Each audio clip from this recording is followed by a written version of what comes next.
Good afternoon, everyone. First, let me thank you for being here today, whether you are in person or whether you're tuning in online.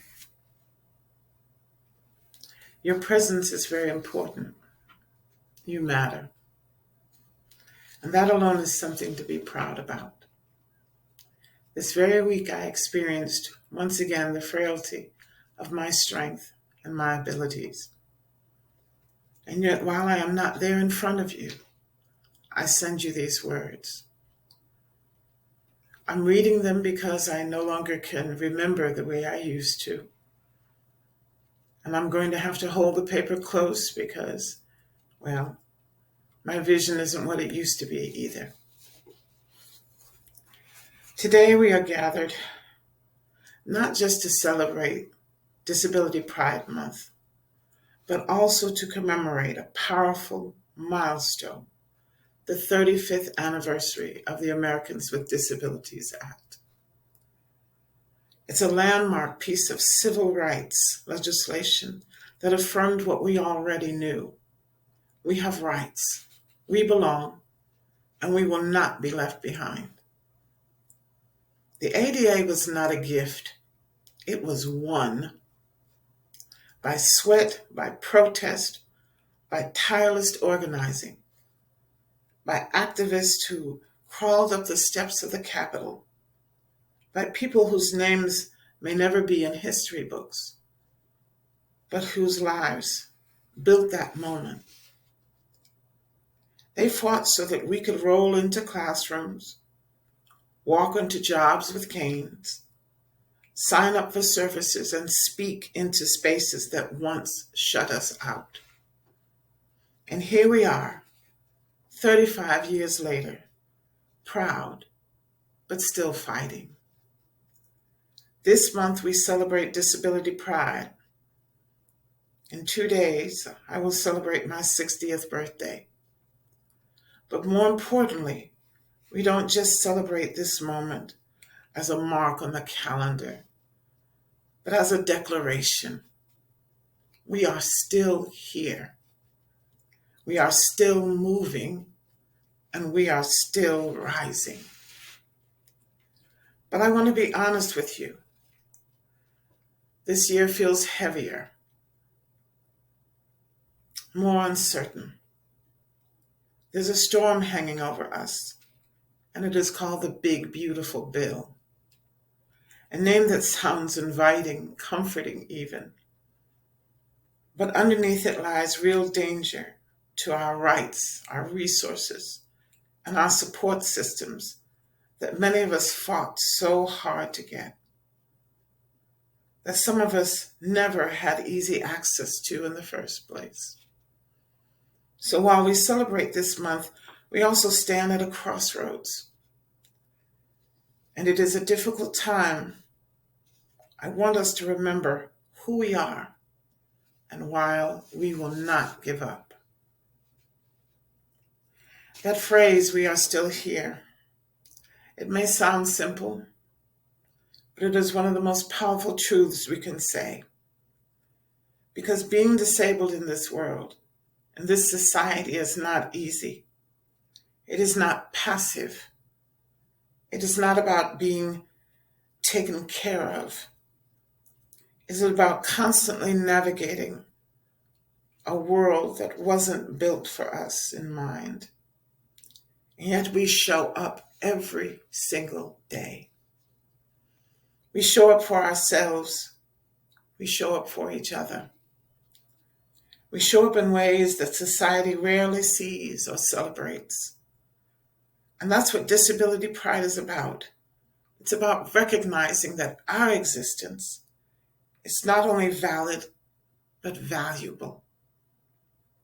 Our stories, our identities, our bodies, and our minds, they all belong.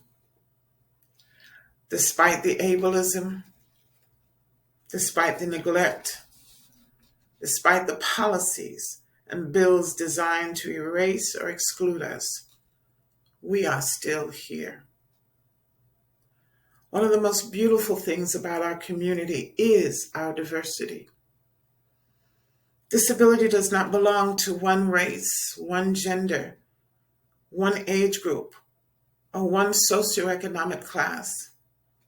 It crosses every identity, every culture, and every background. Some of us are born with disabilities. Some of us acquire disabilities through illness and injury or trauma. Some of us are neurodivergent. Some of us, like myself, live with constant pain. Some are visibly disabled. Some of us pass for non-disabled until we can't anymore. We are not a monolith, but we are a movement. We carry with us the wide range of skills, experiences, and perspectives.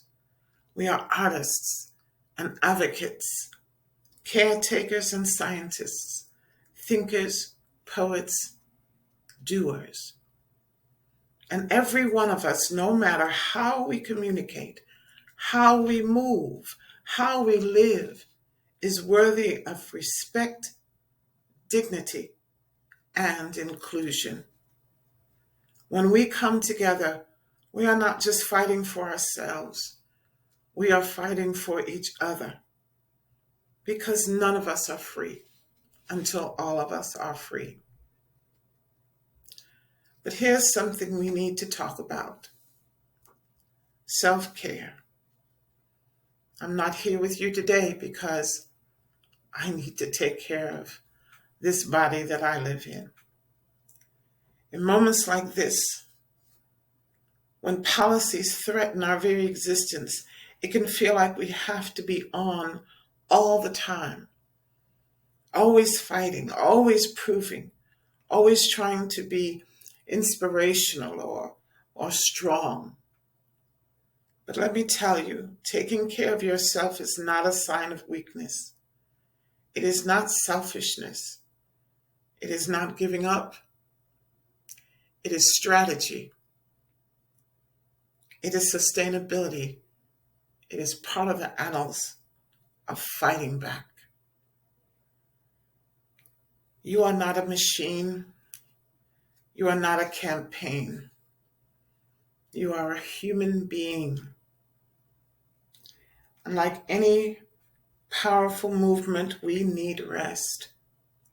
We need breath. We need to recharge so we can keep going. It is okay to log off. It is okay to cry. It is okay to say, I need help. It is okay to pause. We are in this for the long haul, you and I. So take care of your body. Take care of your mind. Take care of your spirit. Because we need you. We need all of you.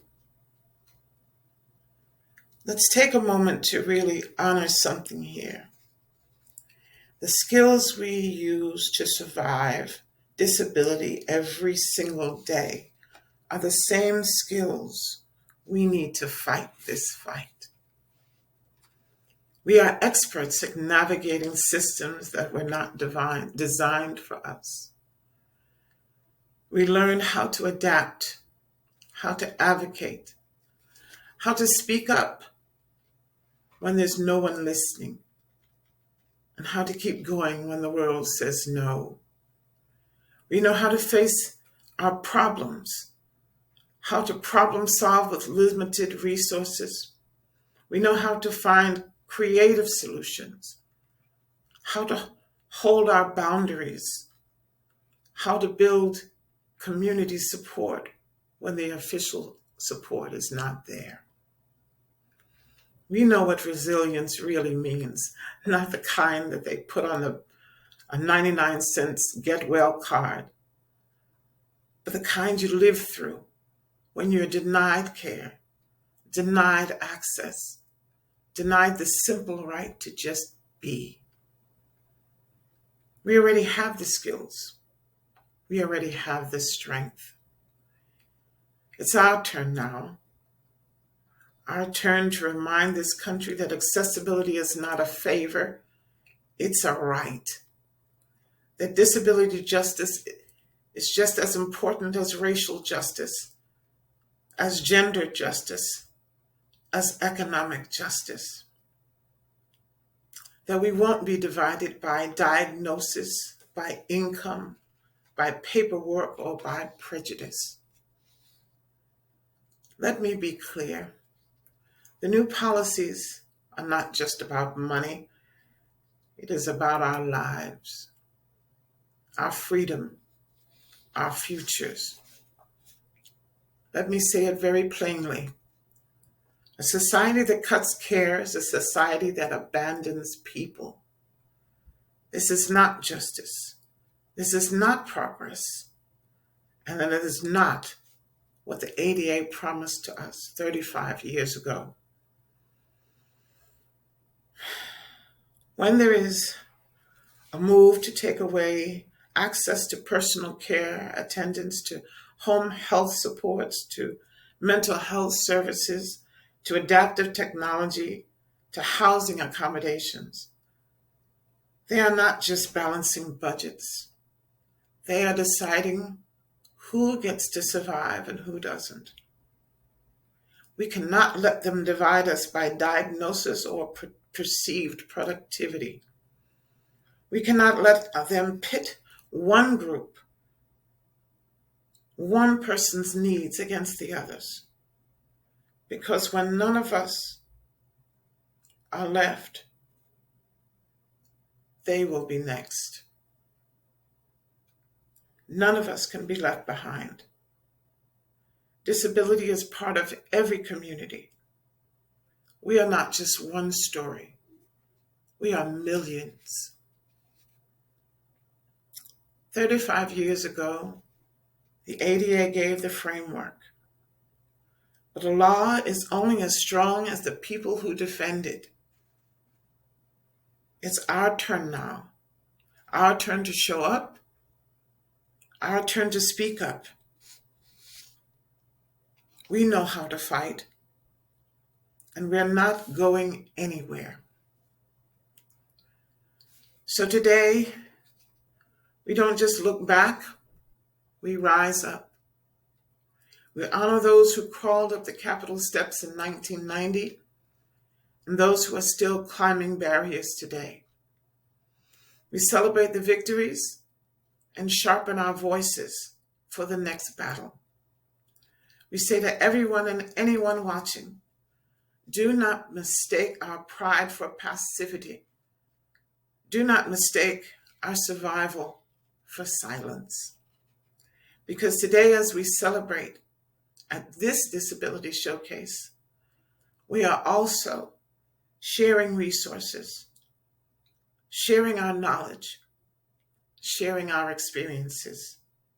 Today, we are in the public space. We are proud, and we are not alone.